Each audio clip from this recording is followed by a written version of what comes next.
ราชสีห์ตัวหนึ่งหูสึกเหงานอนจึงหล่มตัวนอน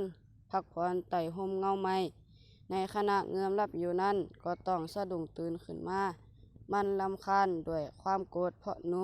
ตัวหนึ่งขึ้นไปแล่นถึงหลังราชสีห์จึงยกเอาปุ่งตีนคุบไว้ได้และจะฆ่ามันสัตว์น้อยๆอ่อนวอนราชสีห์ว่าท่านราชสีห์เอ๋ยอย่าฆ่าข้าพเจ้าเลยสัตว์ที่สูงสักดังท่านบ่เหมาะสมที่จะมาฆ่าสัตว์ต่ำต้อย